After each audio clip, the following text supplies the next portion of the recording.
Torpaq azadlığın ilk nəfəsi oldu. Tarixdə bir millətin ümid səsi oldu. Üç rəngli bayrağımız göylərə yüksəldi. 28 may günü qəlblərə həkk oldu.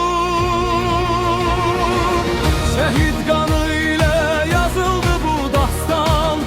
Azərbaycan deyə döyündü hər bir can.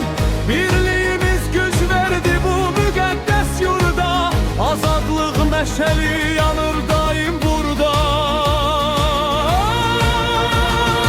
Azərbaycan can, Azərbaycan, sənlə fəxr edir hər bir insan.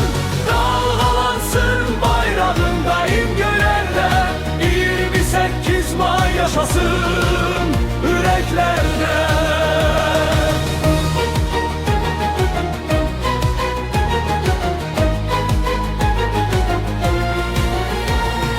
Cumhuriyet ruhu yaşayır bugün de. Gürur var herkesin bakışında, sözünde.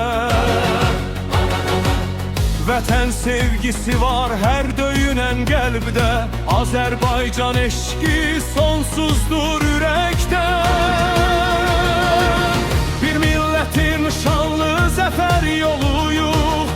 Azadlığın əbədi qüruruyuq. 28 may nur saçır sabahlara. Azərbaycan yazılı